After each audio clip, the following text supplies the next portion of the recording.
Good afternoon, everyone. Thank you for joining us today, and welcome to our 24th Thought Leader session. My name is Marzia Zafar, and I'm the Director of our Policy and Planning Division. These sessions are a Policy and Planning Division project designed to encourage creative thinking about issues affecting the industries we regulate. Today's session is about the intersection between regulation and innovation.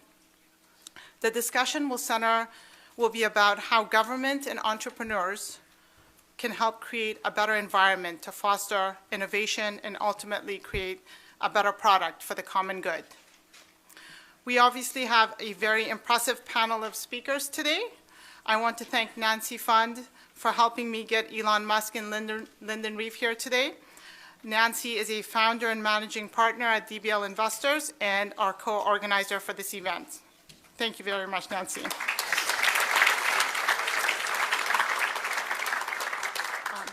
I also want to thank CPUC President Mike Peavy for his leadership, his continued support of these efforts, and for pushing us always to be better. Paul Clannon, the Executive Director of the Commission, will moderate this session, and he is my boss, so I thank him on a daily basis. And before I forget to, before I turn it over to Paul to start the session, let me just go over a few logistics and a very quick safety briefing. First, this session is also being webcast and broadcast to our overflow rooms today. I wish I could have magically enlarged this room to accommodate everyone. We tried different venues, but either they would cost money that we don't have or paperwork that I didn't want to fill out. Second, when we get to the audience Q&A session, we have a 45-minute Q&A session with the audience. Please wait for me or Michael Colvin to come to you and bring you the microphone. And that will start at 2:45. And third and finally, in the event of an emergency, please calmly proceed out the exits to the rear of the auditorium. We also have 2 emergency exits on the sides in front of the auditorium. And now I'll let Paul take over.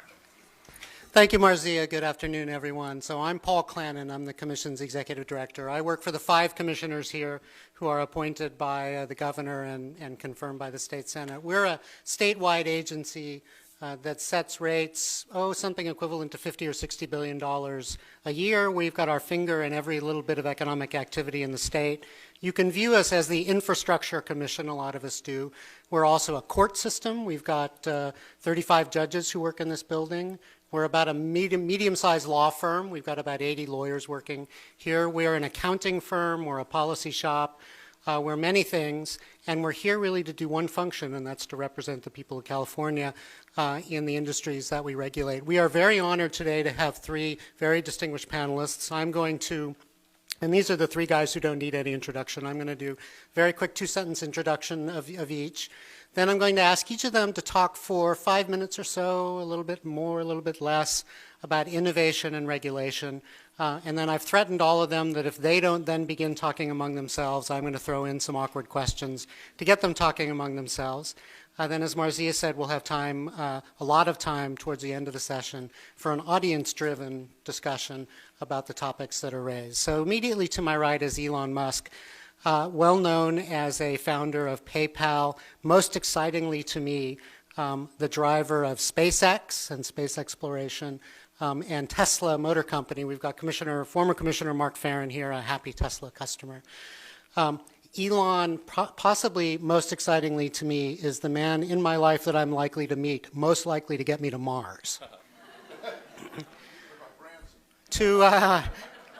To Elon's right is President Mike Peavy. Mike Peavy is a man of many hats. He's a labor guy. He's an enviro. He's an entrepreneur himself. For the last more than 10 years, he's been the president of the Public Utilities Commission and been the man most singly responsible for reforming the energy industry in California, with a lot of help in a lot of places, but possibly the most singly responsible for the advances that the Public Utilities Commission in California have made in renewable energy and electric vehicles and a lot of the topics that we're going to be talking about today. Mike is my boss, so I'm going to move on quickly there before I get into any trouble. And to Mike's immediate right is Lyndon Reeve. Lyndon is a guy, I hope we're going to talk a little bit about some of the interesting features of Lyndon's life away from work. Lyndon is the driver of Solar City. which is, I think, the largest provider of solar energy in the United States, is responsible for something like 1/3 of all the residential installations of solar in the United States. Think about that for a minute. About 1/3 of all the residential solar installations Lyndon is personally responsible for. I've seen some YouTube videos of you, Lyndon, from the last 6 or 7 years. As you get younger and younger and better looking, the charts always keep on heading up, and it's an impressive thing. So those are our three panelists. Let me first invite President Peavy to spend 3 to 7 minutes talking about this big subject that we're on today, and that's the intersection between innovation and regulation. Afternoon, Mike. Thank you very much, Paul, and it's great to see this room absolutely filled and the spillover into our other meeting rooms here and all the others that are watching, and I hope that this is a rewarding couple of hours for all the observers as well as my colleagues here sitting beside me. The question of innovation and the impact of regulation, it can be a very complicated one. Through most of history, most of the time that we've had regulation, it's been a damper on innovation. I mean, the nature of regulation is to kind of dampen innovation. I mean, what do we regulate? The Public Utilities Commission historically regulated monopoly utilities, telecom, water, and energy. And throughout much of that time, the energy sector was not known for innovative policies. It did very little in the way of R&D. That was done by a group like EPRI, Electric Power Research Institute. Same in the area of telecom. It was a damper. And nationally, all this was dramatized going back to all the way to President Carter's era when we had the Civil Aeronautics Board that regulated the airlines. There were all kinds of many airlines, and believe it or not, Ted Kennedy and others combined finally got rid of that whole process and opened up competition, and probably more innovation came out of that. And then this became the buzzword in the UK. Margaret Thatcher, Lord Parkinson, and others to break up the Central Electric Generating Board, all these different things that had been heavy-handed, and try to introduce change and innovation into the energy sector. That came to this state. That spread of that came to this state, and we tried electric deregulation in California, and for a variety of reasons, it was a crushing failure. And in fact, we're still getting monies back from all those that exploited a marketplace for tens of billions of dollars. And now, 12 years after that happened, the Federal Energy Regulatory Commission is still in the throes of making decisions to give that money back. In telecom, if it hadn't been originally for Judge Green, AT&T might still be more or less, of course, under its more recent leadership, they've tried to re-amalgamate AT&T back to where it was in 1970, but you would have had a similar situation. But Judge Green broke up telecom. There were some other players in it, but that was basically went on and ushered in an incredible period of innovation in communications, of which we're still, to some degree in the infancy. And it's overwhelming what goes on every day. If you're not reading about Tesla in the battery business or in this business or SpaceX, you're reading about Comcast, you're reading about AT&T, you're reading about some other companies, Netflix. All these things they're all part of the communications sector today. They all came out of this change and innovation. When I came to this commission, there was a instinctive reaction. I mean, regulators like to regulate. That's what they do. I mean, you're most comfortable regulating. And light-handed regulation was not something that was encouraged. In fact, it was viewed with disfavor significantly. We managed to do that in the telecom sector in this state, and you've seen a lot of innovation come about due to that. In the electric sector, when I came here, I was appointed by then Governor Gray Davis. Some of you may remember, many of you in the audience too young to remember Gray Davis. Only I can remember Gray Davis. But he asked me to do two things when he asked me to come on this commission in early 2002. One of them was make it greener, which I think we've done in considerable fashion, and the other was in effect, be a little more light-handed in terms of regulation. I have been committed to the latter course all the time I've been here. And I think, and here's where I'm going to flip the whole issue from is regulation a damper on innovation to can regulation, positive regulation, and that's in the eye of the beholder, of course, what's positive, but can positive regulation be an incentive, an inspiration to innovation? And I think the history of this California Public Utilities Commission over the past 10 to 12 years has been the latter, that we have been the precursor, the sponsor of innovative policies across the board in the energy field. And now, in the interest of time, I'll only mention a few. We came up with a loading order. The loading order is just a nice way of saying priorities, and priorities were energy efficiency, number one, renewables, number two, and then some conventional power plants and so forth. That was a big, big step at the time, and to endorse energy efficiency and to be willing to put significant amounts of money into energy efficiency was something that was looked upon with disfavor by much of the corporate behemoths of California and anywhere else at that time. 10 years later, Chevron runs ads extolling energy efficiency as number one in the priority list. That's something that to some degree has flown from their experiences. After all, they are a California headquartered corporation. We said we would limit by setting standards for power plants the power plant emissions have to be equal to a combined cycle gas turbine plant. That, in effect, closed the door to the importation of coal into California, a very innovative step in a way. We didn't say ban coal, we said you have to meet an emission standard of this type. I think that was very positive regulation. And then, Governor Schwarzenegger came to this commission and asked me, after 2 years of trying to get his Million Solar Roofs program adopted by the legislature, can you do something at the Public Utilities Commission? I said, I'll get back to you in 90 days. We did. We did it, and then the legislature ratified it. That's exactly what happened. And the most recent thing that we've done, again, in this, and not so much in the energy space now, is we've endorsed, all my colleagues collectively, a little misgivings at the start, but everybody came along, we endorsed a shared economy.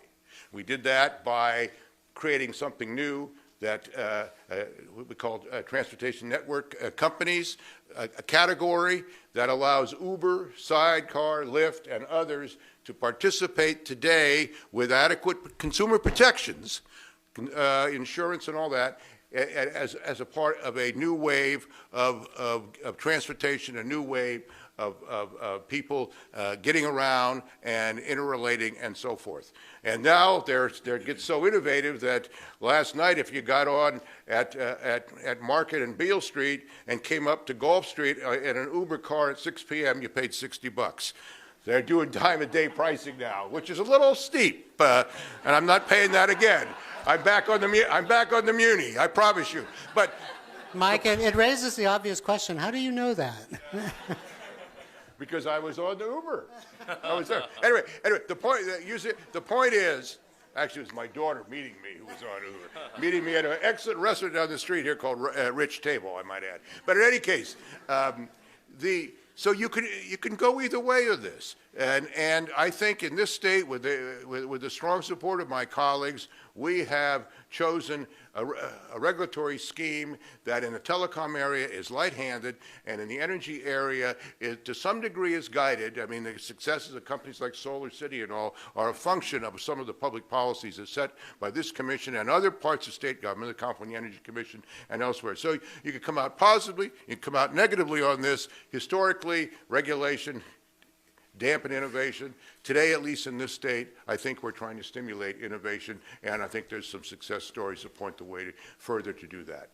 Thank you very much, Paul. Elon, you've worked across a number of industries that are both incredibly innovative and also very closely regulated, at least in some aspects: financial services, automobiles, rocket ships. What about this intersection between innovation and regulation? Well, I think, particularly in cases. Sorry. Yeah. There we go. But I think, particularly in cases where there are, monopoly providers or duopoly providers, where it's the free market can't operate effectively. Obviously, utilities being one of those things. It's kind of, it would be unwieldy to have multiple electricity lines going to every house and building. So it sort of lends itself to a monopoly, or at least historically has. And so in order to avoid monopolies doing what monopolies tend to do with respect to pricing, there have to be regulations and to make sure that things are fair and reasonable. So, and I think the regulators can therefore play an extremely important role in the advent of sustainable energy by ensuring that there is a means for people to establish solar on their roof or to buy wind and other renewables, and essentially to make sure that the right thing happens.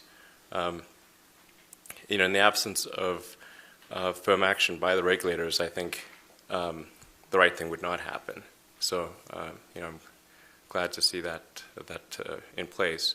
And I think that regulators deserve a lot of credit because they do face a huge amount of pressure from these huge incumbent companies, and it's pretty hard to resist that pressure sometimes. So I think it's a tough and often thankless job, but I'd like to say thank you now at least. But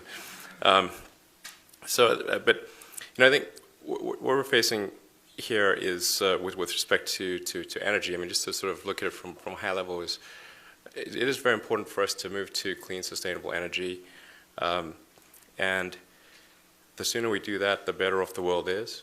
But it is going to be some amount of strife for the existing utilities and particularly the ones that are sort of heavy into fossil fuels and that kind of thing.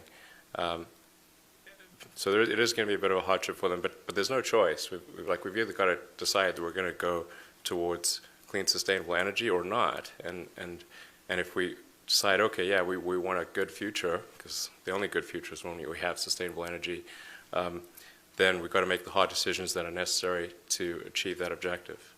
From the standpoint of, say, SolarCity and Tesla, SolarCity is obviously trying its best to lower the cost of solar power. So if somebody wants to put solar power in their home or business, obviously it's got to be affordable, it's got to be competitive, and it's quite a tough job just getting all of the costs associated with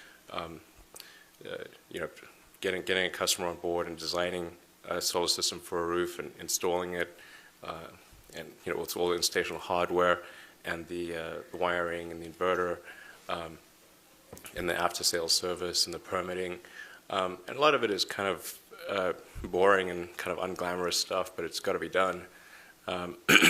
And I think Lyndon and the team at SolarCity are doing an amazing job at that.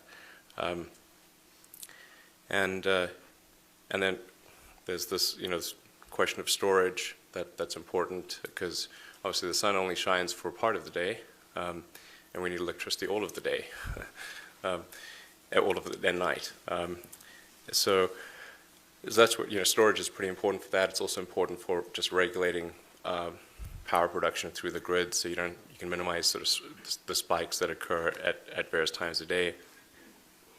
So we're working at Tesla to create stationary battery packs that also, the cost is super important, but they've also got to last long, they've got to be super safe.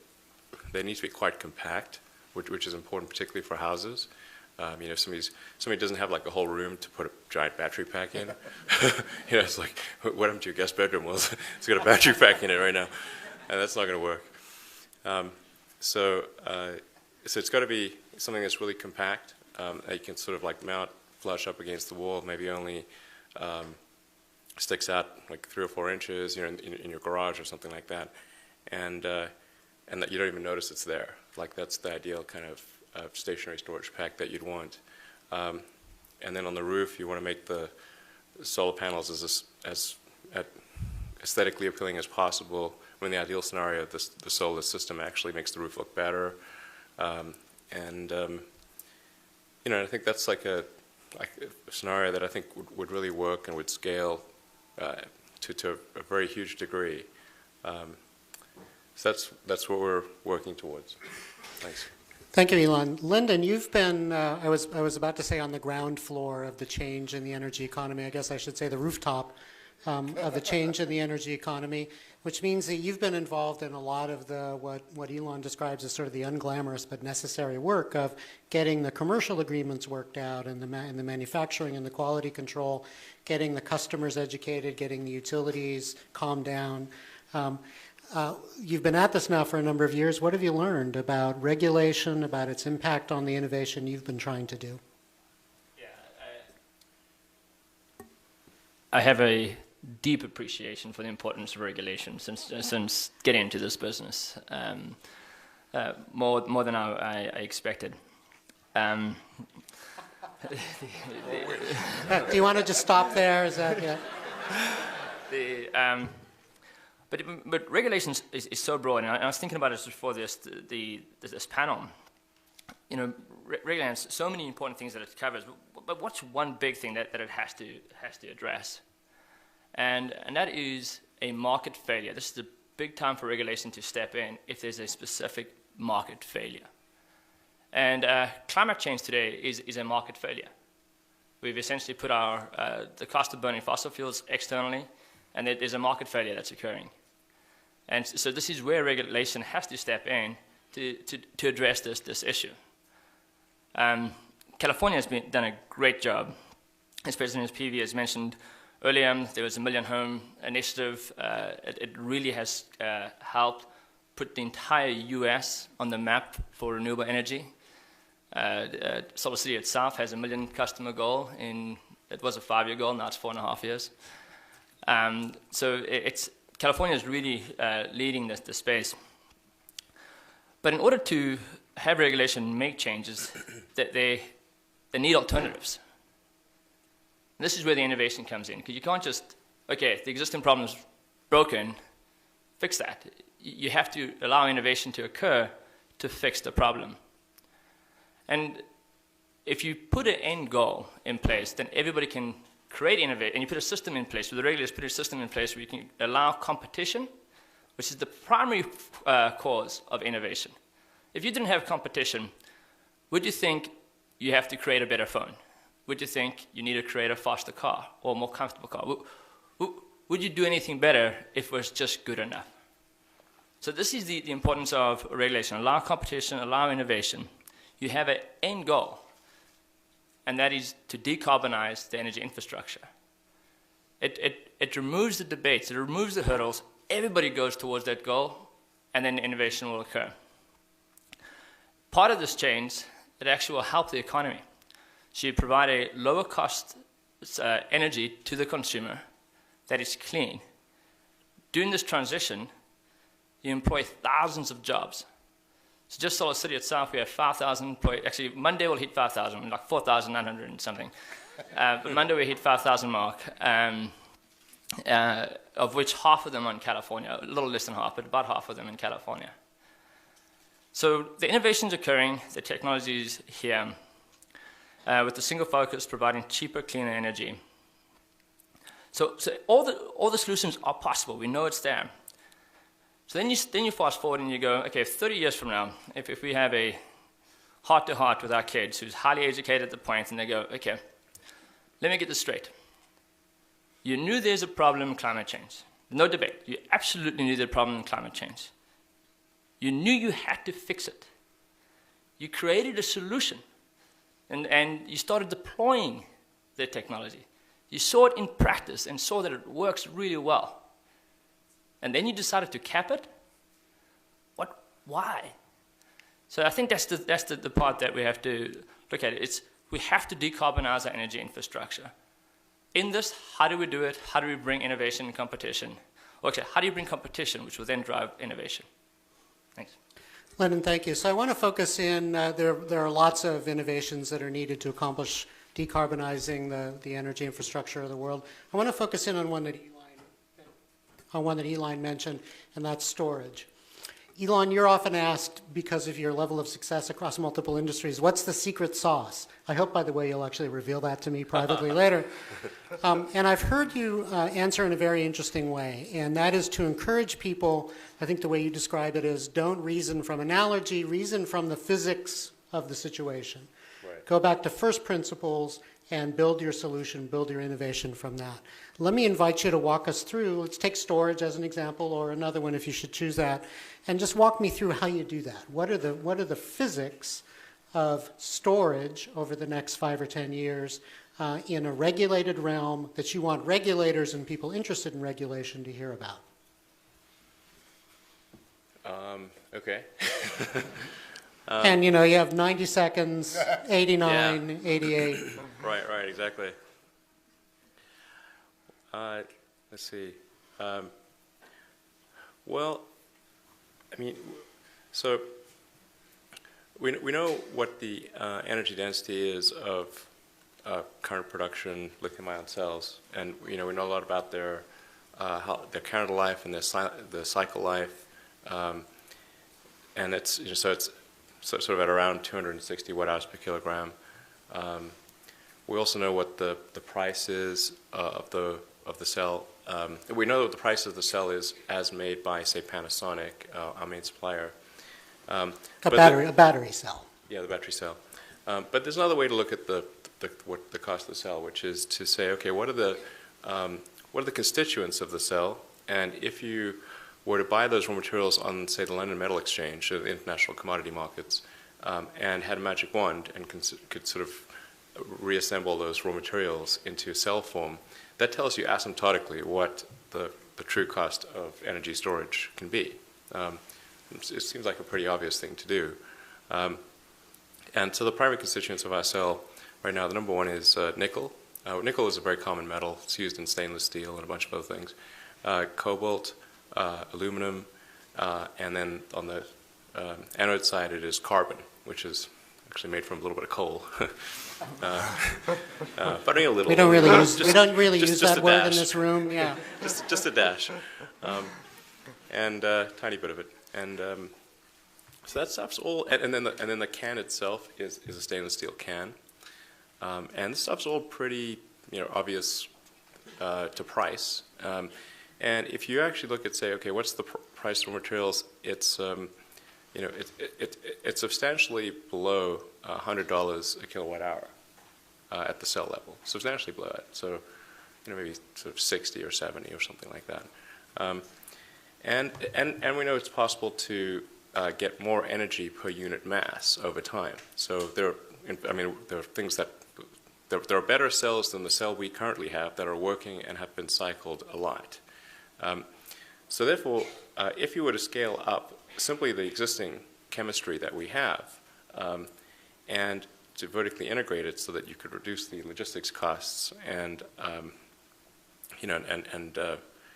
and just make it a lot more sort of efficient and have better economies of scale, you can get way closer to the raw material cost than we currently are at. So that's like what I mean by first principles. You can say, oh, okay, that's what's possible, and then you got to figure out, okay, how do you get there?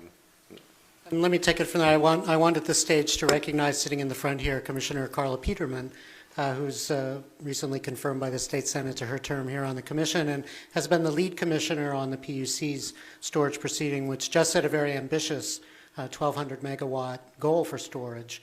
And so with the first principles, with the physics of the situation that we just heard from Elon, Mike Peavy, let me turn it to you. So what does the regulator do So there are price and efficiency benefits to be gained in storage. We know that storage is an important part of decarbonizing the future. What should the regulator be doing to not to dampen innovation, but to inspire it? Well, I think we did it. Ms. Peterman, you want to stand, take a bow? I mean, actually, it was 1,350 megawatts, I think, is the goal for this decade, which is, I hope, turns out to be a de minimis goal. Truly, we have to do. I mean, here's another perfect example of regulation acting in a very positive way, stimulating a new market that was coming along, but coming along at a slower pace, and then we're incentivizing that market in California. But the market was coming along on its own. I mean, I mentioned today at this morning's meeting being on Maui a couple of weeks ago, and how much wind there is on Maui, and how it's backed up with a very significant storage system. But I mean, the future is all the things you're going to be able to do with electric vehicles and all the other things that make storage such an essential part. And I think that you'll find that this commission will develop and adopt policies consistent with the fastest spread of this technology that can be done. I can't speak for other states. I can only speak for California, but I think we'll do that. So, Lyndon, there you've heard it. We've got the basic physics. They're all lined up. The regulator has done apparently everything we need to do. So where's our storage? Actually, a very good point. I have some on that. There's no doubt that the technology will get there. There's no doubt that storage will be cost-effective combined with solar and deliver electricity at night. There's no doubt it will get there. But we all know that is the game-changing product. That is the game-changing product. So the challenge that you have when you have the game-changing product and the technology is approaching, those in the game don't want to change the game. They really like the existing game. The existing game is sole source, cost-plus model. It's a really good game. So where regulation can really help when inspiring innovation is to not only look at the innovation itself, but look at the entire process that the innovation gets applied and that the constraints of the application of the innovation is not constrained. A simple example would be California came up with this great S-chip program to allow storage. It's awesome. It's great. And that's the Self-Generation Incentive Program, SGIP. And so we've had hundreds of customers apply to this. We're deploying the batteries. They're on our customers, they're on the walls. They can't connect. So it's taking, on average, about 8 months to get them to connect. There's no reason. I mean, when the person arrives to connect it, they do nothing but just check and say, yes, it's on. It's really, really basic. If the utility does not have the resource, maybe outsource it to a third party. It's simple to fix. But you can't help yourself think that the reason why it's slow is the behavior incentive is not to change the game. So the way you don't change the game is you delay the game from changing. So that's a really key place where regulation can get in, create the innovation, and make sure that the roadblocks aren't intentionally put there to prevent the adoption of that innovation. Is the average wait 8 months? Yeah, it's pretty bad. That's crazy. I think you take some comfort that after today it'll come down. Okay. All right, let's take a meta look at the discussion that we just had. So we went from physics to regulatory policy to on the ground. That's all great. It's taken 8 months even to get my phone call answered. What are the mechanisms, and Mike Peavy, I turn to you here. What are the mechanisms within government, among the regulators, that regulators need to be thinking about that we're not thinking about now, about how to solve these problems? You've now had the experience for 10 years coming in from outside government and running a powerful government agency with many successes and, I think you'd agree, some failures in getting programs to happen. What does the grizzled, experienced 11-year President Mike Peavy say to the brand new President Mike Peavy 11 years ago that you should be out talking to regulators and legislators about the one habit of mind that they should form to eliminate that problem that Lyndon just put on the table? Well, I mean, this is, the problem that Lyndon has described is, it's so basic to change in every venue all the time, right? I mean, I have to laugh when I think back that in 15 years ago, I created a company called New Energy Ventures, which we ended up selling to AES and now Constellation Energy. And we went through, we put in new meters. We put in meters for all our commercial customers. And the utilities would not come out and disconnect the old meter and put in and attach the new meter. It's the same game. They were called DASRs, Direct Access Service Requests, and they would just stall and stall and stall. Classic was the Macy's store here in San Francisco. If you know the Macy's store, it over time has grown from just being an O'Farrell and Stockton to now having openings on Geary Street and so forth. There were 3 different meters serving that store because of just historically. We could never get the incumbent utility, who will remain nameless, to send somebody out there to take out these meters. You know, I mean, it went on and on and on. Anyway, we ended up threatening with a lawsuit, and things changed. But it's just a natural thing. But in every venue, everywhere. So whether it's landing slots at LaGuardia Airport or this or whatever, you're always going to have this kind of resistance from the incumbents, and it's motivated by economics, and you can understand it. And you know, where you stand on a lot of these issues depends on where you sit, and where you sit depends on what the income stream is. So I mean, you know, there you are. Now, for me, looking back on this, I only wish that. I mean, because Paul's right, we did have some frustrations. I got this commission, we voted to create a climate institute at the University of California, spend $60 million a year in research and everything else. The legislature thwarted it because it wasn't, quote, their program. Looking back, I wish I'd spent more time courting the legislature. That's not an easy thing to do, since if I had my way, I wouldn't have a legislature. But You're aware your microphone is on, right? And it's, Right. and it's those kind of comments that have got me into trouble in the other area. But spending more time trying to be more inclusive in trying to bring all the parties to all the participants at the party along at more or less the same pace together. But you know, when you're running fast like these two gentlemen on my left and right are, you don't have time to go courting all those parties. You're just, I mean, your own patience is, you know, you want to get ahead. And I shared some of that, and that's called frustration and lack of tolerance for the status quo. But as I look back, and I have a little more gray hair than either one of them, although they'll get there in time, I think that a little bit more foreplay or romance, if you will. Okay, again, would have been microphone better. on. I really appreciate that advice. Elon, I hesitate to ask you to react to what you just heard, but I will invite you to do that. Very innocent. I'll invite you to tell us what you're thinking now, and especially I'm interested in your experience of having worked not just with economic regulators, but with financial regulators, safety regulators, lots of folks when you've been doing innovations. Who does it well? Who does it the best? And what's different about them? Sorry, I'm just, my mind's reeling just from the foreplay and utilities. Well, go see The Wolf in Wall Street. Yeah. Actually, you know what's great is the Lego movie. I really like the Lego movie. It's really great.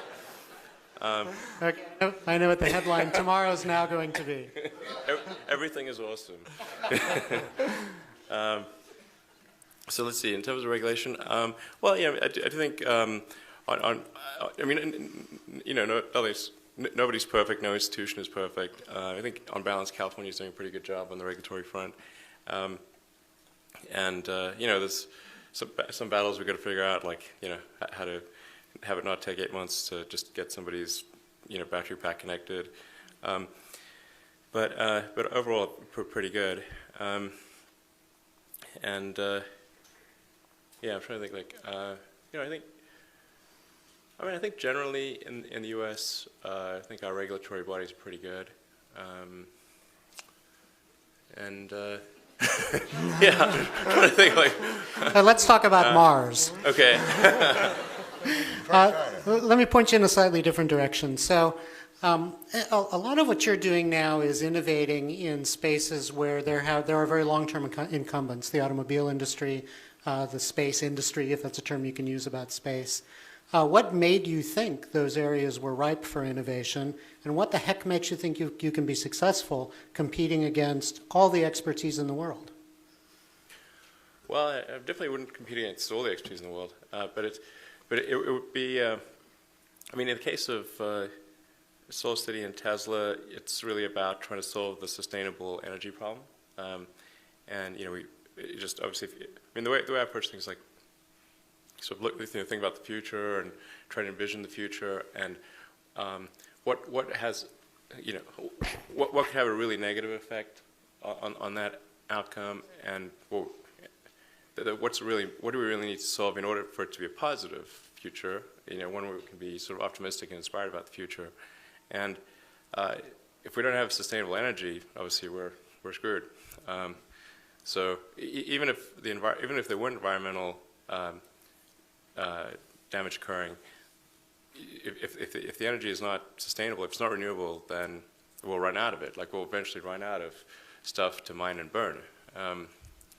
And actually, it's kind of crazy that we're burning things like oil, because you know, that has much higher value in, say, the plastics industry or something. And so it's like burning the furniture in your house, you know, instead of firewood. So anyway, so my motivation for Tesla and SolarCity was just try to do something in sustainable power generation and sustainable power consumption. And I thought Tesla at the beginning, I thought we would probably fail. Although I should say at the beginning of SolarCity, I thought SolarCity would probably succeed. Got a lot of faith in Lennon and the rest of the team. And I also thought SpaceX would fail. So it's kind of surprising to me that they're all, they didn't fail yet. So what was it about the two? So why did you think the automobile and the space industry were the ones where failure would happen, and SolarCity is where success would happen?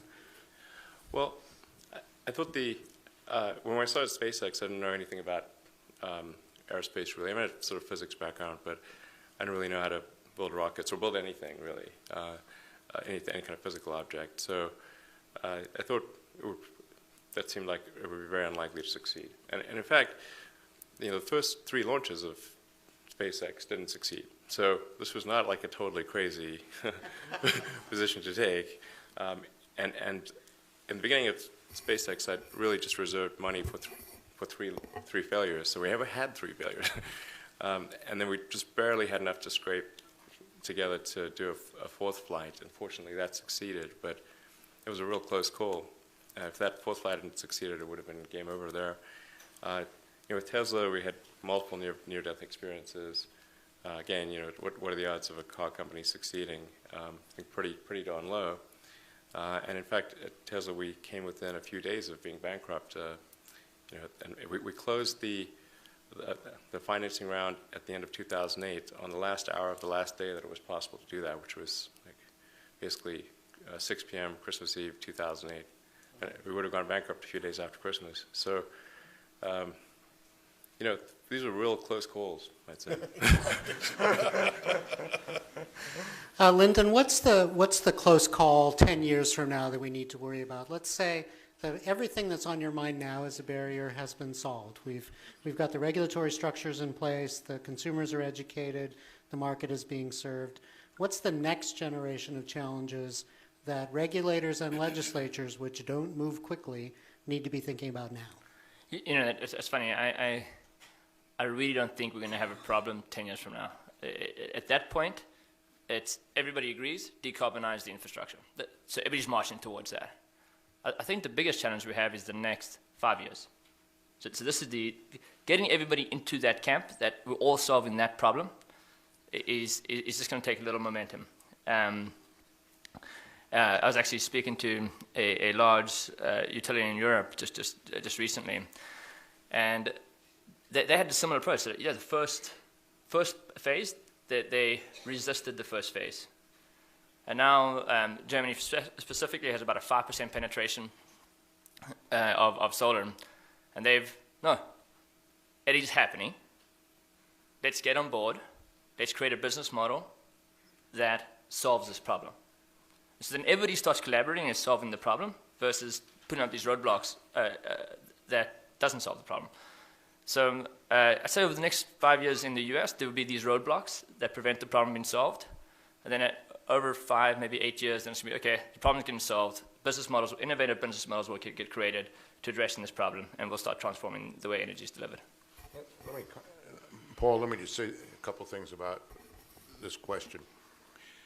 You have to have the right policy construct, and California has the right policy construct.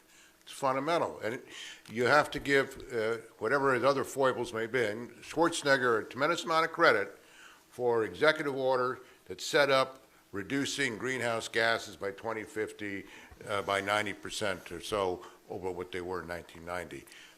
Governor Brown, Jerry Brown came in, second time around. He reinforced that decision by Schwarzenegger, adopted strongly the cap and trade program which started, and we're on it, and is absolutely, as a leader, the executive leader of the state of California, committed to rapid greenhouse gas reduction, rapid increase in solar energy, rapid increase in electric vehicles and all other non-polluting forms. And without him, it would, the rest of us would have a very difficult time. First Schwarzenegger, now even in more pronounced fashion, Jerry Brown. And all of us who are appointed by Brown understand that and articulate, do our best to articulate and carry out those policies and practices as fact. And that it started at the top, and all of us feel this state can be a beacon for this world. That's what the real game here is. We're 1% to 2% of carbon emissions in the whole world. It's what this state can do to show leadership and the relations we have with China and elsewhere that can further enhance that policy perspective and thrust that will have ultimately a more dramatic impact on the portions of the United States that heretofore are still back in the 60s and 70s in terms of mentality. Mike may just have given his closing remarks. We're moving closer to the audience-driven, the Q&A portion of the agenda. So as we come to the end of the discussion among the panelists here, I want to bring it back to what we started with, which is the topic, the innovation and the impact of regulation and the nexus there. So we started out with some thoughts. We've had some discussions about individual barriers and individual experiences about that. I'd like to invite each of the panelists, and Lyndon, I'm going to start with you, and then we'll come to Elon, and then President Peavy. So after this discussion, I'd like to hear 3 or 4 sentences of, okay, what's your conclusion? What conclusion do we want the folks here to hear about what are the takeaways about innovation and the impact of regulation? And with all due respect to Elon's hatred of analogy, I'm going to say that if you're able to work in underwater hockey as an analogy, you'll get a lot of extra points from me. Well, working with this business, I've learned how to hold my breath. Is that good? All right, that was pretty good. How many people here know there's such a thing as underwater hockey? All right, so first you have to say what it is, Lyndon. Oh, really? Okay. It's a game where you play ice hockey, the ice melts, you just keep on going. No, really, it's your mask, fins, snorkel. There's a team in San Francisco, one-handed stick, lead puck at the bottom. Hold your breath, go down, play as long as you can before you run out of air. Give the puck to your buddy, get up some air, and you do that for 30 minutes. A lot of fun. Okay, I want to point out that's what he does for relaxation. So actually back to... now I forgot what your question was. The regulators set the rule book for the sport. What role does the rule book play in innovation? What's your conclusion? What's the takeaway? Oh, okay. Actually, I mean, I couldn't imagine the job of the complexity of the regulator has to face, but I do know that in terms of energy, this is probably the most exciting time for any regulator to be in the space. everything is coming together, innovation is coming together, technology is coming down to a point where you can actually change. We don't have to do the same thing over and over and expect a different result. It will create the same result if you keep on burning fossil fuel. So now it's very important to look at the innovation that's occurring and see and allow the adoption to occur, apply it, remove the constraints, and then address the incumbents. So what we don't want to have happen, because this is when it can get really, really painful. The innovation continues. The energy infrastructure starts adopting the new innovation. And then the old business model still continues. What happens is you build out even further 2 energy infrastructures. At some point, someone has to shut down. And if you fast forward 10, 20 years, I don't think you're going to be shutting down the clean, cheap energy. You're going to be shutting down the fossil fuel-based energy. So the best thing to do is to know that both infrastructures are going to get built, look at it and go, do we need to build this? Can we use technology and innovation to have a transition that occurs? Add storage, add solar. So you don't build out 2 infrastructures. So I think that's the challenge and going to be the excitement for regulators. I agree with everything you just said. The only thing I would add here is, I mean, for us as regulators, is to try to create and induce and create and see manifested this innovative culture again and again and again.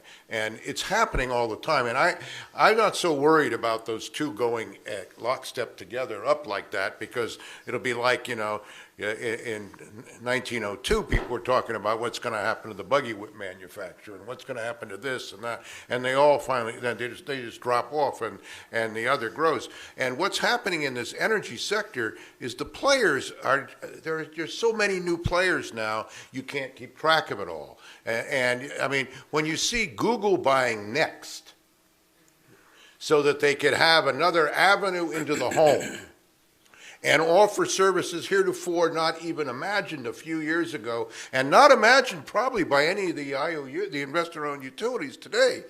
And Google investing in this and investing in solar power towers and everything else. I mean, think of all the new entrants and what dynamism and creativity that represents. And what we have to do, while understanding that we have to protect consumers in this process, is not impede that, but promote it. Elon, what's the takeaway on innovation and regulation, the role of the rule book in innovating? Well, I think the rules need to be set such that they maximize the innovation ultimately for the benefit of the consumer, or the citizen of the country.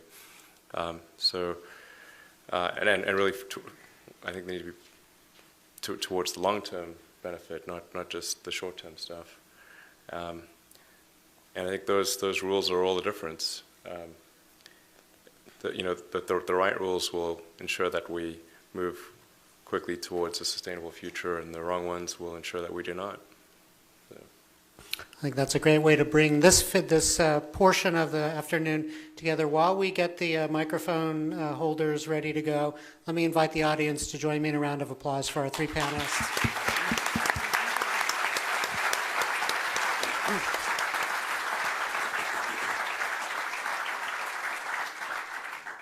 Lyndon Rive of Solar City, President Michael Peavy of the California Public Utilities Commission, and Elon Musk of many things.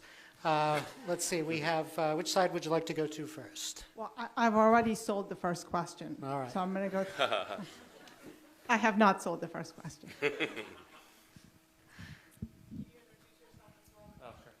Hi, my name is Jamie Chang. I'm a Solar City customer and hopefully a future Tesla customer. Thanks. My question is for Elon, and this week there was a Morgan Stanley analyst that talked about or set a bold future utopian society that's only 12 years away. I'm curious what you think about, or if you could share your vision about how you think about autonomous vehicles and how that'll change the way we travel. Well, I think it'll be a long time before we get to true autonomous vehicles. And I think what we'll have is actually something that we call sort of autopilot, similar to what you have in an aircraft, where you still have a driver, but you massively reduce driver workload, effectively improve safety, and just make it easier to go from one place to another. And I think we'll have some pretty exciting things in terms of the of autopilot capability in the next couple of years from Tesla, and we'll keep refining it and making it better over time. But I think we'll need drivers just as we have pilots for quite a long time into the future. Sure. I'm Danielle Murray. I'm from the San Francisco Department of Environment for one more day. So a question for President Peavy. We hear a lot about how the electric utility industry needs to change if they want to maintain their business. But how can we increase the speed of regulatory innovation to match that? Well, first place, the premise I think is a little off there. They don't have to change to maintain their business. Their business is changing. Their fundamental business is changing. And I think the nexus between an energy utility, particularly electric side, because this is much slower on the gas side, is inexorably changing at a pace faster than we would have seen a few years ago or anticipated. Solar City is just one example of that. I think that we are doing an awful lot to stimulate or accept that change, and those companies will become, and they'll still be very profitable. Remember, they're great cash cows. There's a lot of money, billion a year plus in earnings that companies like PG&E and Edison and Sempra and all make. They'll become wires companies for quite a while, until ultimately that is diminished by storage. But there'll still be a significant need for wires. And they have a lot of money to invest in other things. So companies like Edison now are investing in solar companies, and so is PG&E and so forth. The race goes to the swift and to the clever, and the people that guide those companies that have those resources that Elon wishes he had in 2008, just $50 million, that's something infusion at that time would have made all the difference in the world as Christmas Eve came around. I mean, they have that money to exploit and invest, and if they're smart and clever, I think they have a very secure future. But it's not the same business as they have today or had 10 years ago, because it's direct access, which is a different form of competition, changed that to begin with. Community choice aggregation, like in Marin County and soon Sonoma County, is also changing that business model. It's not solely technological innovation that's changing, it's institutional innovation too. And how well you manage the technological and institutional innovation will determine how well you succeed as what we today call utilities of the future, in my view. Hi, I'm Tobias Kemper from Deutsche Telekom. My question is for Elon. You have taken known solutions to problems that seemingly only governments could implement, and in this case, build your own power grid for electric vehicles. I'm curious, given the fact that we know how to produce fully sustainable products, like your Coke bottle there, or plastic bottle, how would you approach the implementation to accelerate those solutions? The implementation essentially of sustainable power and generation and vehicle driving. So what? The question is, for example, given that we know how to produce. Let's make sure we get you on the mic so the folks can hear. Given that we know how to produce this Coke Light plastic bottle out of fully sustainable materials in a fully sustainable way, how would you use your expertise to accelerate the implementation of those methods? You mean of power generation, or do you mean of Coke bottles? I don't know about Coke bottles. I don't have a ton of expertise on Coke bottles, honestly. Yeah. It could be any product. So basically, okay. moving on from recycling and doing less bad to doing something beneficial and fully sustainable. I'm not quite sure how to answer your question. Yeah. I mean, I wouldn't worry too much about you know, like garbage, you know, like this recycling of garbage and stuff like that, of various types of garbage. That's you know, that's important, but it pales in significance to having sustainable clean power generation and consumption. You know, the world's not going to die because of Coke bottles, but it could because of if we destroy the climate. You know, so we've got to prioritize sustainable power generation. That's and consumption, obviously. That's the thing that if we don't solve it, I mean, it will be extremely dire for life as we know it. Well, can I just add a word to that? I think that, and this doesn't answer the question entirely, but I think that the development which we've done in California and the European Union has of a cap and trade program that progressively lowers the cap will force all industries, including that makes this bottle, into more efficient, more sustainable products.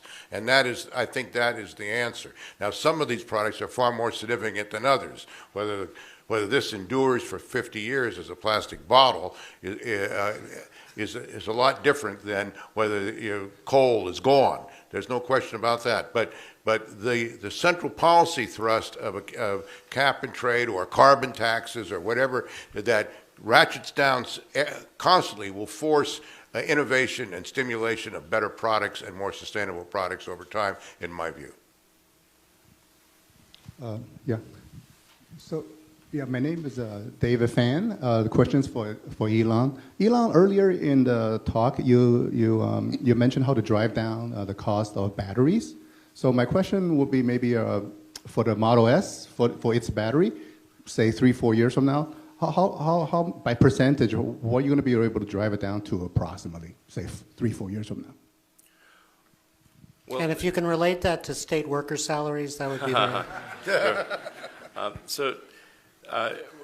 For our vehicle after the Model X, we're aiming to produce a smaller car in the Model S, like maybe 20% smaller, but it'll be probably half the cost, so around $35,000 with a 200-mile usable range minimum. That's our goal. About the battery in particular.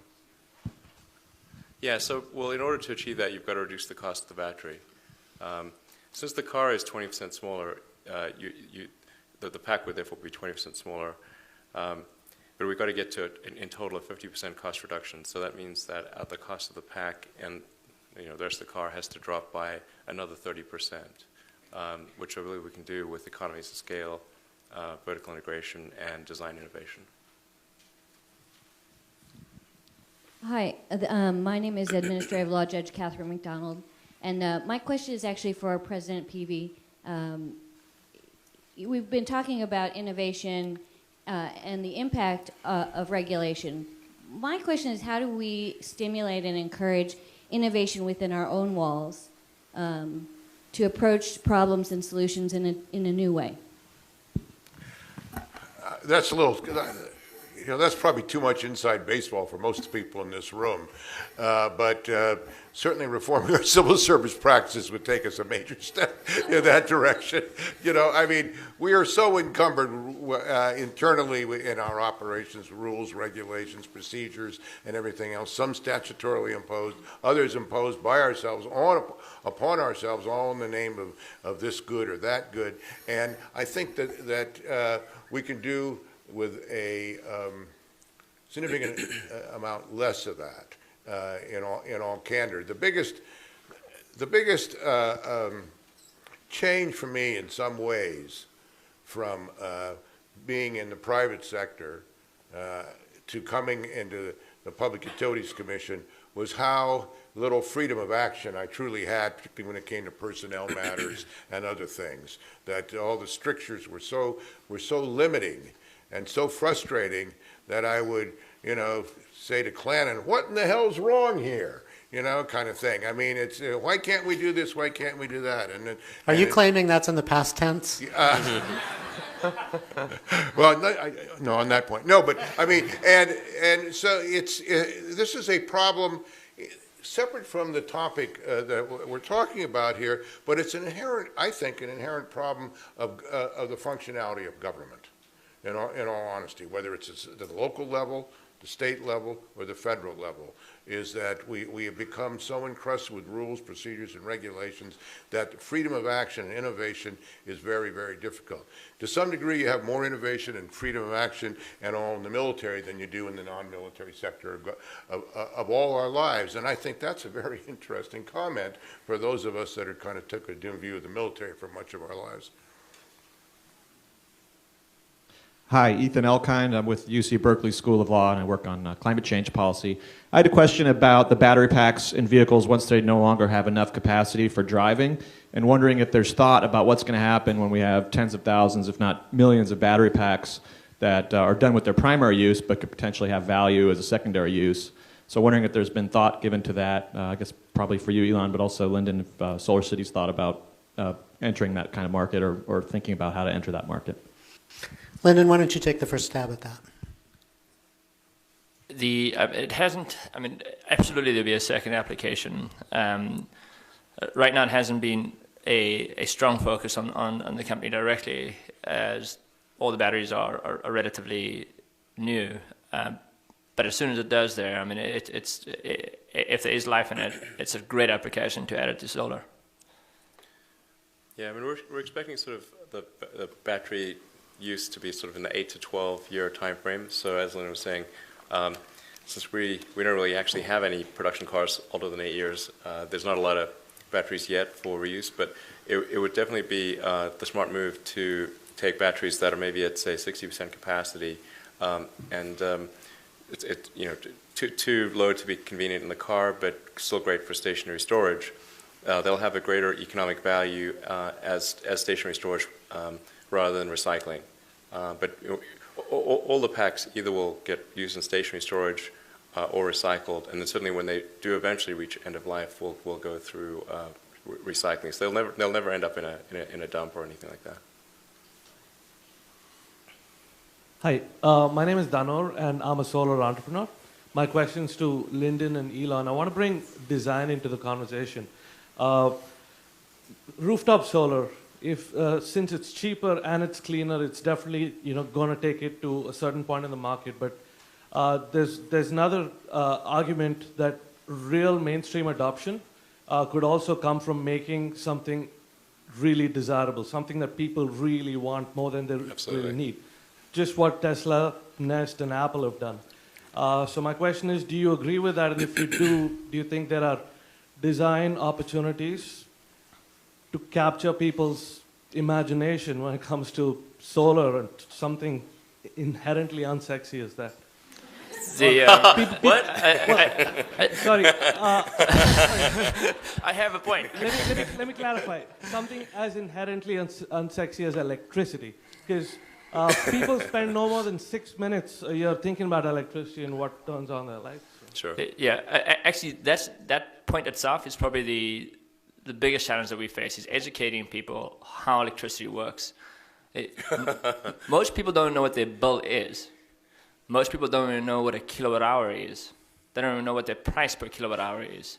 And if you do a poll, I haven't done this poll, but I suspect it would be like 60, 70% of the people don't know what the bill is. More will know what kilowatt hour is, but... Yeah, most people don't know what the difference between power and energy is. Yes. Yeah, exactly. In fact, we often refer to power because people relate to power better, but we sell energy. Yeah. So on the aesthetics is really important. We made an acquisition just recently, a company called Zep Solar. One of the primary reasons for the acquisition is their systems aesthetically is the best looking systems in the country.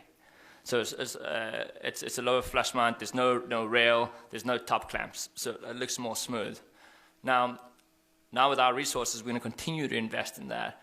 And as Elon mentioned before, you want to get it to a point that, holy, look, he's got a solar system. Yeah. You know, it's like, come look at my solar system. So we really have that, a lot of that already. It's encouraged by the financial savings, and majority of our business comes from referrals. But you want it to be even a stronger pool. Instead of 30, 40% of our business coming from referrals, 80, 90% of our business coming from referrals. Making solar sexy, yeah. Yes. I'll have to add foreplay to the solar as well then.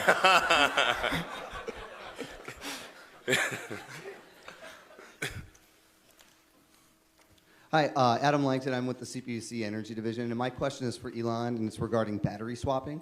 And I wanted to see if you've announced that the Model S is capable of supporting battery swapping, and I wanted to see if you could give us an update on when that would be, when you think that'll be commercializable and done in practice, and how you think that will impact the way you sell or even lease vehicles, and potentially the way it impacts the battery warranty.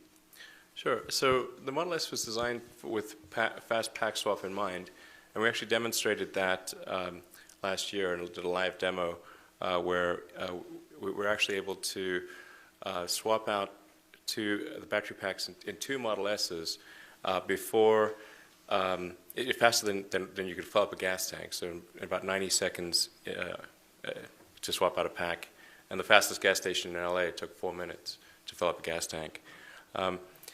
So we're planning to implement that between LA and San Francisco to start off, and then see what the customer interest is, and whether people, what percentage of people use that versus supercharging, and then expand that capability accordingly. So that's our game plan. We're a little delayed on that because we got preoccupied in a few other issues, but we're hopefully going to get that enabled in the next few months between LA and San Francisco. I have a question. If we imagine a carbon neutral or nearly carbon neutral future, including the carbon costs of producing the windmills and the solar panels, which out of the missing pieces are there's just like no technological solutions? Which ones are there's technological solution but it's too expensive? And which ones are, there's a technological solution, it's cheap enough, but existing players are blocking it? And what are the regulations for each one of the categories? Are they different for each one? I'll take a first stab at that. So the challenge of just looking at a direct, specific cost is you're not including the external cost. So when you don't include the external cost, you can either include the external cost, which is hard, or you could incentivize those who aren't doing bad things. But if you look at the actual cost reduction that solar has had over the last few years, it's been quite amazing. Just our cost itself, we've reduced our cost in the last 4 quarters by 30%. So with scale, renewable energy will be cheaper than fossil fuel-based energy. But we do need to get to that scale. And it's just an application where you're delivering at the place where it's needed versus having massive centralized locations where you have all this transmission and distribution that you have to take to get it to the point. I think that was your question.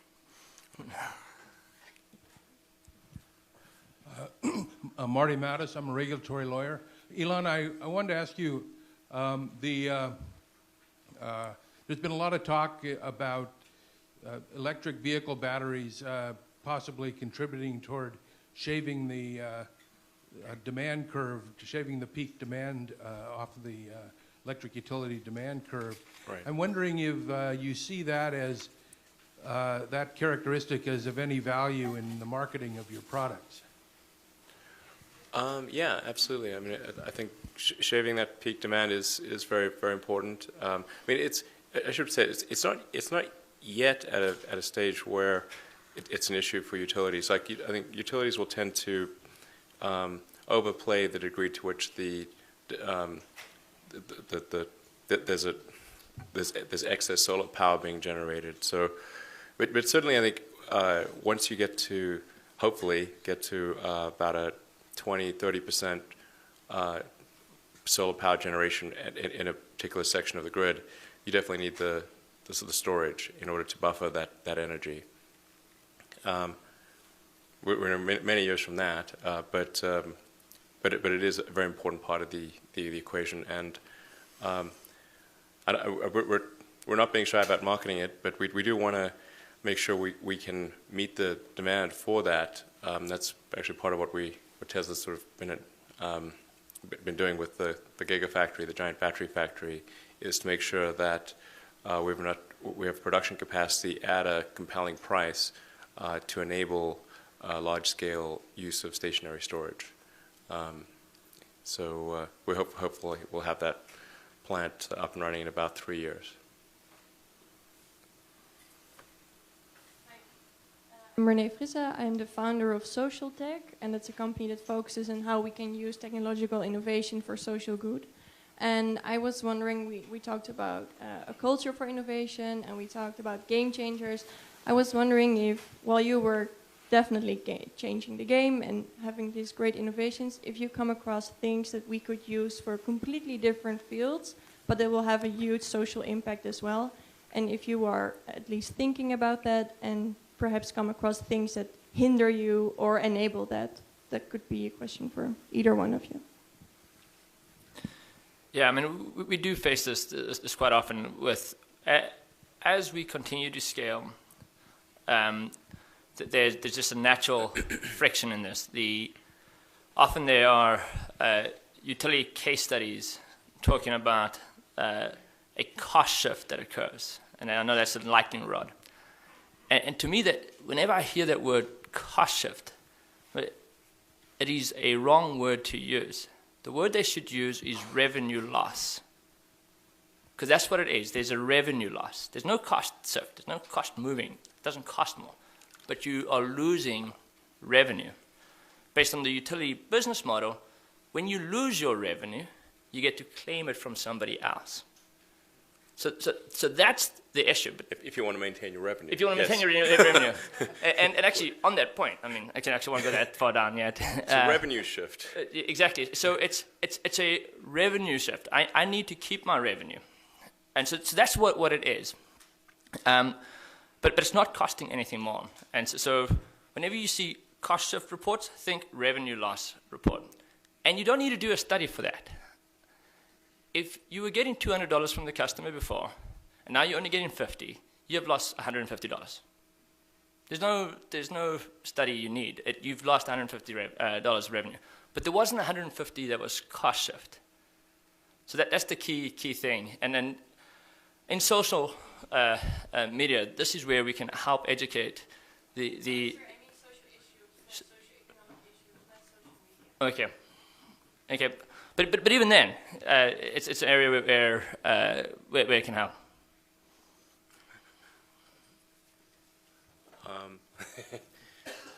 Sorry, what question would you say? Like what? So let me ask you just to hold until we get to the microphone. I'm sorry for mixing it up. So it's not social media, social affairs. Let's say you invented this. Is the Bay Area. Yeah, I know. That's okay. I'm Dutch. We don't do that here. Yeah. The battery, could you use it for something completely different that will help people otherwise? Let's say you invented this battery. What else can we use it for, and how can we make sure that all the innovations that you are making are spreading around so we have this snowball effect of good causes and not only in the energy field? Well, I mean, the battery is really, at least for the stationary battery is really primarily intended to solve the uniform power distribution problem. To be able to generate power continuously and to address peaks and valleys in renewable power consumption. So I'm not sure how in other ways how it might be effective. Certainly the battery will be, having high energy density, low cost batteries will be effective in all modes of transport. I mean, ultimately, I think all transport will go electric with the ironic exception of rockets. No, the cord's not long enough. So it's a tough one. No way around Newton's third law. I think rockets can be renewable in that you can generate the sort of rocket fuel with electricity and atmospheric constituents. But Elon, it's the space elevator with the electric cars going up and down. That's right. Even if a space elevator was useful, you still have to do something once you got to the top of it. You still need a spaceship at the top of the elevator. But I think we can ultimately move all terrestrial transport to electric with the right battery capabilities. Planes are the hardest because you have a very high energy density requirement in order to have long range. But planes will transform too, and then we make sure that the power generation itself is not carbon creating; it's long-term sustainable, and we've got a good shot. So I mean, I'm a big fan of the sun because we've got this giant fusion generator in the sky. It's kind of there, sort of for free. It's going to be there for a long time. So that, I think, is our primary power generation mechanism, but there's also obviously a lot of wind. Wind is great, geothermal, tidal, there's lots of things. Yeah, actually, Vote Solar had a quote. When you have a solar spill, it's called a sunny day. Right, exactly. Well, let me see if I can answer this question in a little different way, a little more mundane way. But my staff and I were talking about this yesterday as an example. We have a massive program here, the Public Utilities Commission, that all the utilities implement, called CARE. It's basically a program for low-income utility users, electric users, if you will, right?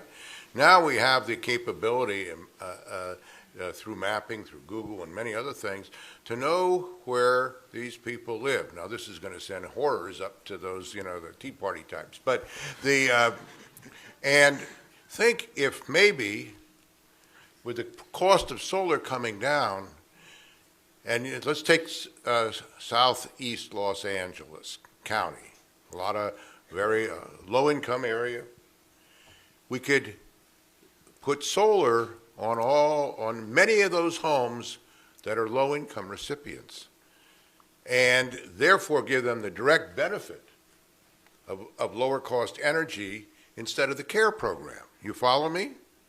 And at the same time, reduce greenhouse gases. That's a twofer.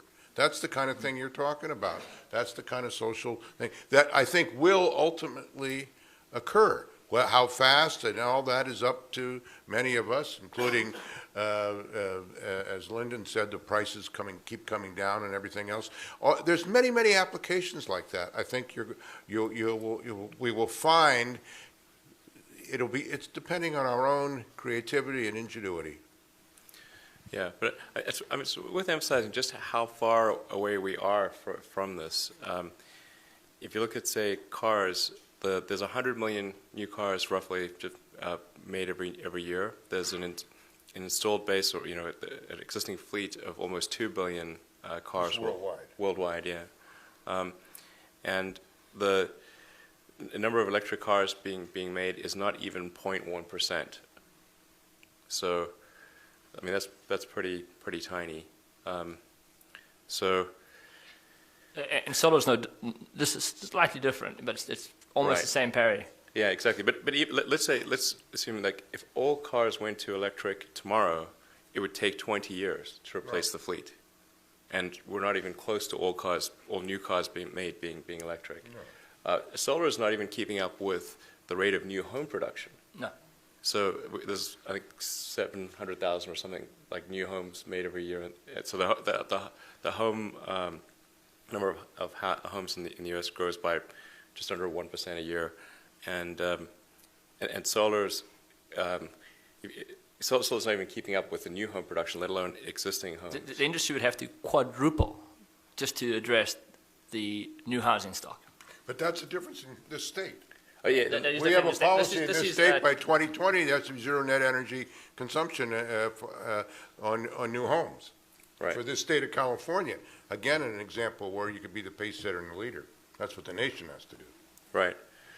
But, it's important to appreciate that just how tiny it is. Sheer numbers.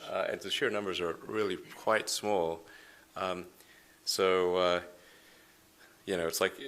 It's like utilities really shouldn't be complaining. It's like the utilities like it's a giant and there's like someone tapping on their toe, you know. Yeah, actually, pretty silly. On that point, a big lightning rod, of course, is net metering, but the cost of net metering today is 0.3% of their revenue. So that the whole back to your point of touching the toe, it's touching the hair of the toe. Yeah. So it's. We're not even past the decimal point, you know. So it's like maybe wait until we get there at least. Hi, Evan Hinman from STEM. This question is primarily for President Peavy. There are some elements of the electricity industry that seem to make regulation especially hard. The first one is the long asset lifetimes of, let's say, a rooftop solar, 20 plus years, or a transmission line, maybe even 50 plus years. Also, the high technical complexity of, keeping the frequency within, a few thousand hertz across the state. So how do you think about regulation in that framework? And also, how do you speed up innovation in something with these hurdles around regulation? Well, you're talking in some instances, the examples you've given. This is just the life of the asset until it's totally depreciated.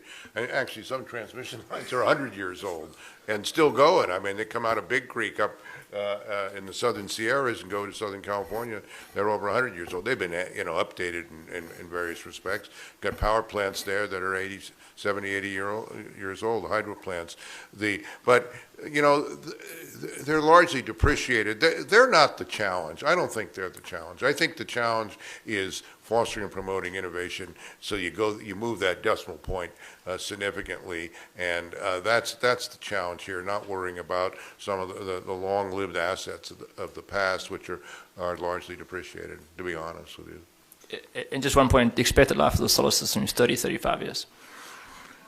Well, there's some dispute of that, that's going to be played out before this commission in the short term, but we won't go there any further. Hi. Throw a little plug there. He got it in. Hi, my name is Molly Sturkle, and I work in the Energy Division at the Public Utilities Commission. For 4 years, I helped run the CSI program. The woman to my left ran it for the 2 years after me. That's the California Solar Initiative. And the man to my right has a signed copy of the bill on his office wall. So, with Ed Randolph. So I want to ask about consumer protection. He wrote it. Literally, best program in the world. No, I kid you not. It's the best program in the world. Okay. You hear that? It's good that you have it on your wall. Okay. So I want to talk about the post-CSI world a little bit and consumer protection. So the CPUC has a mission statement that says that we are to serve the public interest by protecting consumers and ensuring the provision of safe and reliable utility service and infrastructure at reasonable rates, it says. So in the post-CSI world, beyond the CSLB, the Contractor State License Board, there is not a lot to protect consumers from bad solar industry actors. Probably everybody in this room has had a negative experience with some kind of contractor, maybe a plumber, maybe an electrician, maybe a roofer, maybe you've heard about one. So as Solar City grows, it seems to me that one of your big concerns to the future world should be how is the industry going to be able to withstand itself in the face of the fact that some of your competitors are going to become bad actors? So I guess my question for you and for the whole panel is, do you need regulators to help focus on consumer protection in the industry, even when we're not focusing on rates or we're not focusing on incentives, so that your business can continue to grow and innovate? Yeah, so as a consumer, you need to make an educated purchase. When the provider who's providing you with electricity is fully aligned with your personal interest, the likelihood it's more probably than not that it'll be fine. The whole PPA environment has kind of addressed a lot of the concerns. If it's not producing electricity, you're not paying the vendor. And PPA is power purchase agreement. Yes, yes. So If the system is not installed right, if the quality is not high, you're not paying the vendor. It is also a highly competitive landscape. If you build a bad reputation, you won't get customers, and your acquisition cost would go too high, and eventually you go out of business. So as the industry matures, there's already ton of standards, ton of regulation in the safety and the quality of systems that get installed. So let's think of all the stuff that you already have. Your safety regulation, you already have your inspection that occurs from the city inspector, you have the utility inspector, so there's a lot that goes on. But then the construction part itself, you may just hire a bad contractor, hire somebody that you know that you can review their training procedures, you know that that they've got good work, and you should have a good experience. But that's not a very satisfactory answer, I don't think. And I don't know. I think I'm frank enough to say I don't know the exact answer in these instant cases. On my own experience with solar hot water heating in the 80s, rooftops in La Cañada, where is my principal home, and in San Francisco, where I had a home. In both cases, after 10 years, the system was gone, and we just tore it off the ceiling and roof and junked it. It just didn't. It didn't work, and there was really no. And we had bought the home. Someone else had put the solar on it in one instance, and the water heating, and we didn't have any recourse. There was nobody to have any recourse to, and so you have to.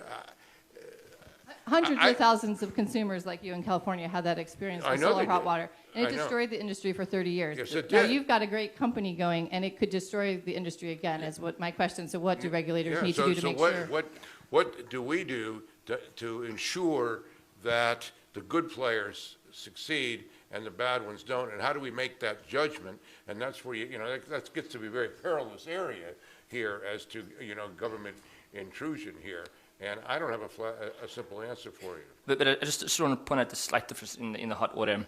Remember, in the business model where you're selling energy, your incentives are aligned with the customer. So in that exact case, if your business model is to sell hot water per gallon, you would have to come, upgrade the system, because you want to sell more hot water. So, and that's the majority of solar being deployed in the country right now is selling energy.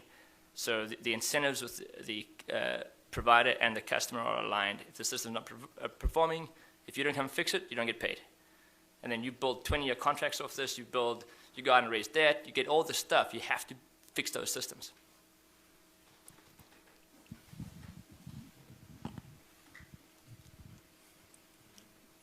Hi, my name is Rob Cannon. I actually work in the private equity industry. And my question is really at a much higher level. Elon, I think when I think about what Tesla's accomplished in terms of a consumer luxury good being what the company has done and Solar City expanding to such a large customer base across the country as well, where do you see the influx then for regulation to allow for greater amount of public companies, or private for that matter, to go in to establish an infrastructure if we're working on such a finite timeline? So we've outlined the problem. We know not necessarily a definitive date on which it will happen, but we're talking about something that is inevitable. And yet, with other forms of energy, liquid natural gas, fracking and everything else being so mainstream and popular, especially at a federal level and at an export level to those other countries that we've alluded to, where do you see other companies then stepping in beyond luxury goods or beyond luxury items to be more mainstream and to find that point at which the large-scale costs needed can then go and become something that we have, not just as a state of California, but as a country, show that model then to the rest of the world. So they look at it as something that's much more measurable in a way that we're not saying, Elon, you gave the example of the cars, needing to replace all of the cars. It would still take 20 years. Well, that seems then that we need to do something 10 years ago, not now. So how do we then motivate those other companies to do something like Tesla did and see that Tesla was able to profit very, very well from it and continue to perform well, but still not be adopted by companies outside of automobiles or solar for homes and stuff like that? Does that make sense? I'm not sure if I totally understand, but I think what we've seen in the car industry is that the movement towards electric vehicles by other car companies seems to be driven, for the most part, by what the minimum requirements are of the regulators. So it's kind of been kind of disappointing. And actually, California is the leader in that regard. So it's like, so when, for example, the California zero-emission vehicle mandate, which was actually set in place because to improve the air in metropolitan areas. It wasn't actually to do anything to do with CO2 or greenhouse gases. It was actually just because people were breathing unhealthy air, still are really, in major metro areas, but the regulatory requirements are so meager in those cases that the big car companies can get away with making virtually no electric cars, or a very token amount. I really think those regulations need to be strengthened, because I think the only other way it's going to happen is with competitive pressure from companies like Tesla, but it's going to take us a while to really exert any competitive pressure because we're so little. We're trying to get there as fast as possible, but those are the only two ways I can see it happening. You know, I think, you know, solar is sort of a similar situation. It's but a different. I mean, seriously, similar. It's a different class of problem because you've got a monopoly provider of that's entrenched, and so that's actually even more dependent on regulatory support, because otherwise the monopoly provider would just squash any incumbent. Yeah, and solar is still suffering a little bit from the old stigma that it is a luxury good and that it is expensive. People still can't wrap their heads around that you can just get it and just pay for the energy. Hello? Yeah, my name is Yuan Rong. I come from Apple, and I'm managing a big part of the iPhone hardware product development systems. So I had a question for Elon in terms of batteries. We did, as you probably well know, we at Apple is probably one, as well as Tesla, is probably one of the biggest buyers of batteries. So we did quite a bit of thorough studies on batteries. We understand that chemistry, material, packaging, and process does affect cost and performances. Mm-hmm. But just there's one thing I cannot understand, really want to get an answer from you is we bought a lot of pouch materials in terms of form factor. And as we know, Tesla is buying all 18650s. Right. In terms of portable electronics application, we see the difference between the two form factors to in our application is pretty minor from a system perspective. So my question is, what's so special in electric vehicle applications and grid storage applications about 18650? Well, in what energy density are you getting in the pouch cell? Sorry, can't talk about it. Otherwise, I get sued. I'm sure it's public domain at this point. Somebody's probably pulled a laptop apart or an iPhone apart. But at the 18650 level, we in high production, we can get to 260 watt-hours per kilogram. That's considerably better than any pouch cell that I'm aware of. And the cost per kilowatt hour is also the lowest in the 18650 format. So that's really, those are the two things that matter the most. And so it doesn't make sense for us to go away from the 18650 format. It does make much more sense for Apple making, say, a cell phone or a laptop, because the 18650 format is, you know, it's sort of 18 millimeters in diameter, so you can't do something like a MacBook Air or an iPhone because you'd have a minimum dimensional tolerance of 18 millimeters plus your packaging.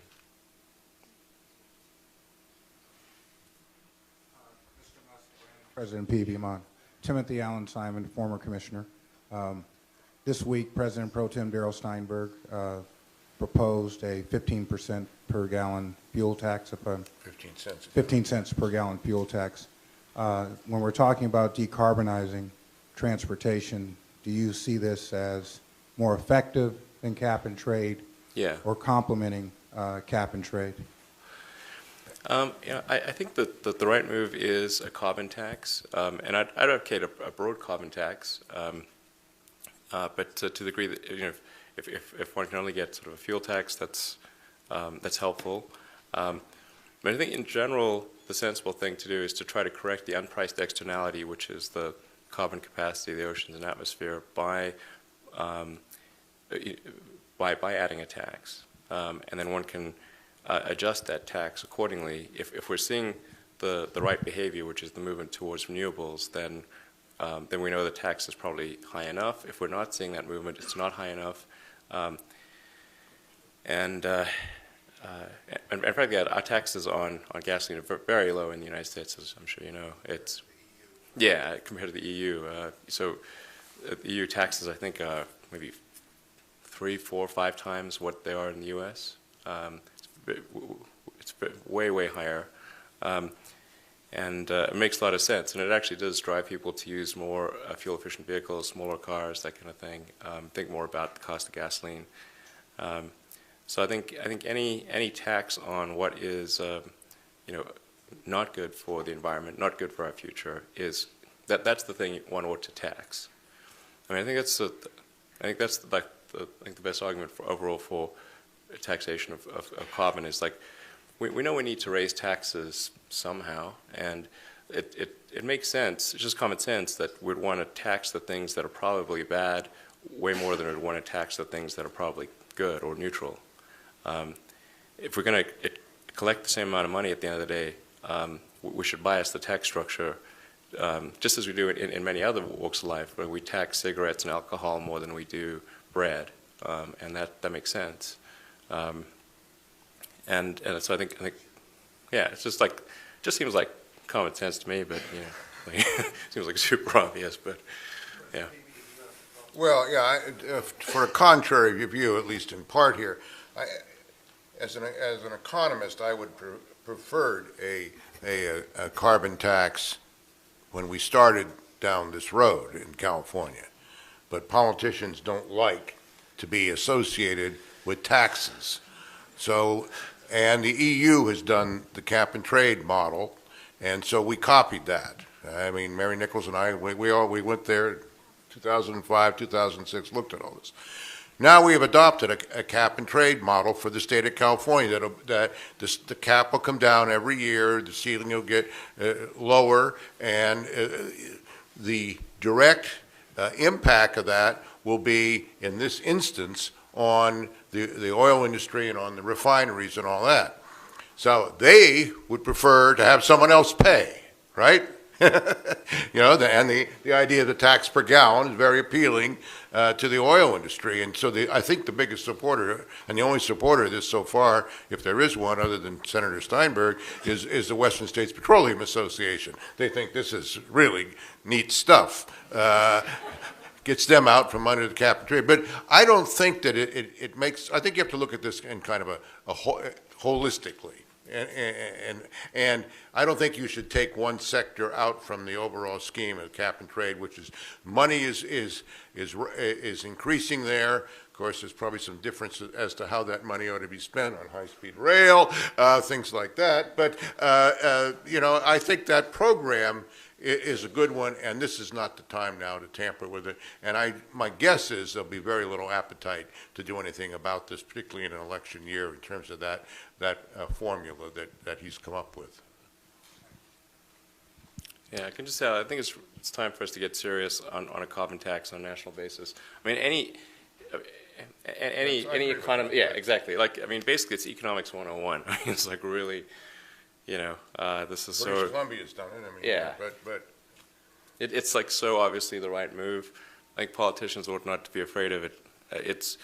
I think they ought to give it a shot and do a carbon tax. The time is now. Yeah, I mean, just so people understand, it's not that your taxes increase. You're just shifting it. You just shift it. You shift it. So just to understand, it's a carbon tax. We all pay your federal taxes. Right. Okay, your 25% that you pay, put whatever percentage to the carbon, and that's just a shift. Yeah, yes, but elected. I mean, let's be candid here. I mean, elected officials like to have things indirectly rather than directly. Well, that's that's the because- nature of it. I agree that a carbon tax on a national basis would be better, speaking as a policymaker, but I just don't see that happening in the short term. I don't see Obama embracing it. I don't see anyone else embracing it that's in office. And so then you go to second best, and you don't want the good to be the enemy of the best being the enemy of the good. Major policy in this area has been adopted in the state, and we're moving in that direction. And I hope that we stay the course until we can go to a broader base, which would be on a federal level. That's my personal perspective on this. Hi, my name is Ashwin. I work in the solar industry. My question is around financing. Traditionally, the expansion and proliferation of DG and solar around the world has relied on government credit, or 700 plus FICO credits and investment grade buyers of power. There are programs like the CARE programs and other low-income housing programs, but typically, at least in the US, federal tax equity investors are major banks and quite conservative in terms of who they will and will not finance. How can innovation and regulation help expand solar or battery or other high upfront cost items to allow for financing to the masses? So for the regulation or innovation?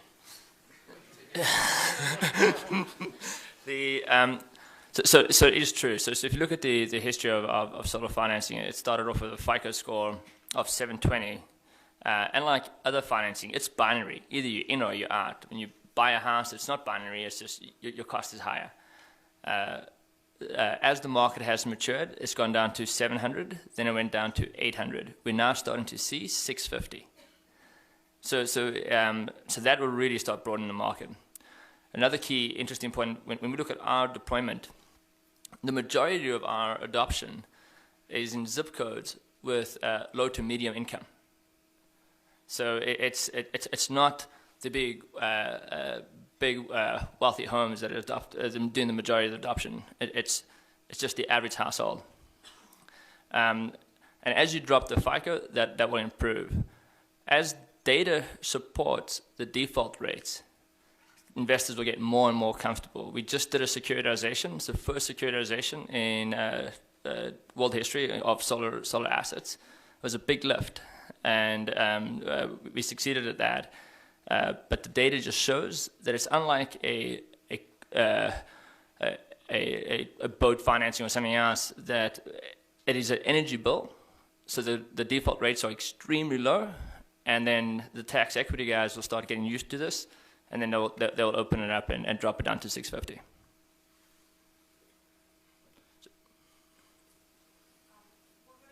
More question, and then do some closing remarks, because I know President Peavy has to leave promptly at 3:28 or 3:30. Oh, okay. It's on. Thank you. I'll be really quick since we're at the end. My name is Bob Barish. I just happened here by happenstance today. I'll just say really quick: drought, fear, game changer on energy and water, and implications for what you've been talking about today, because change happens in crisis. I've been watching energy for 40 years. It's been a long, hard slog to get to here. It seems to me a drought of a few more months or a few more years like this is a game changer, whether it's caused or aggravated by human activity or not. Sorry, I'm not sure what the question is. The implications of the drought. For the drought. Okay. Sure. I'm not the best one to answer that question. So this is actually a perfect application for solar. So solar doesn't use much water at all.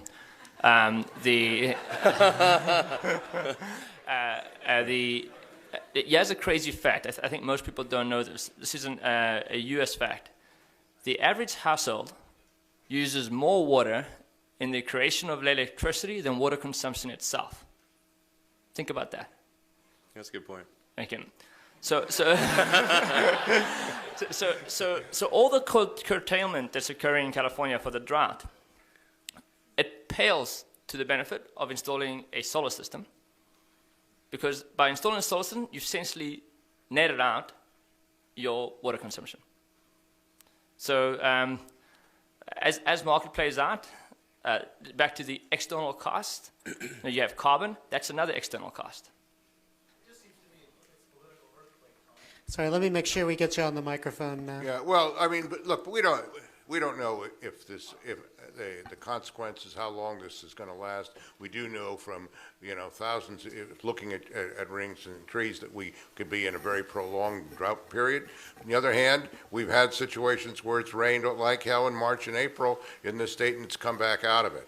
If this lasts more than a year or two, it will require some fundamental rethinking of how we use water in particular, because we don't have enough water compared to all the demands for water. And 80% of that water goes into agriculture. And the crops that are most demanding are cotton, alfalfa, rice, and a few others. And there's some we ought to get away from some of that and let these things be done elsewhere. There's a lot of other aspects that could be done in water conservation and a much better use of groundwater, so-called toilet to tap, all those kind of things we will be forced to do if this drought continues, and it's a game changer in that regard. I think, yes, I think that the governor and others realize that. But trying to predict in the short term weather functions from is just almost impossible. But it is a warning bell that we have to be a heck of a lot more conscious of this and have to move to a far more sustainable environment. And let me invite each of the panelists to speak just for 1 minute or 90 seconds, closing remarks, anything that's on your mind. Elon, why don't we start with you? Well, I think the most important thing is for regulators to ensure that there's rapid adoption of sustainable energy. It's overwhelmingly important. I really hope that someone politically does do the carbon tax. It's the smart move. It needs to happen now. And I think if we do take action now, the damage will be limited. Still be significant, but limited. And if we don't take action now, it's going to be far worse than anyone realizes. Lyndon, closing remarks. Being California, I'd say, is fantastic. California has led the way in this. It has shown a massive movement towards solving this problem.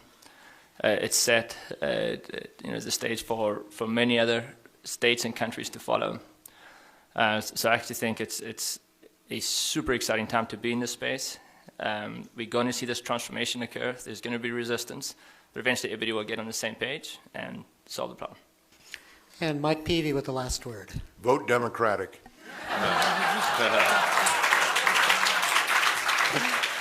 I'd like to thank Marzia Zafar, the director of the PUC's Policy and Planning Division. I'd like to thank Lyndon Rive of Solar City, President Michael Peavy of the Public Utilities Commission, and Elon Musk of many things. Thank you very much. Good afternoon.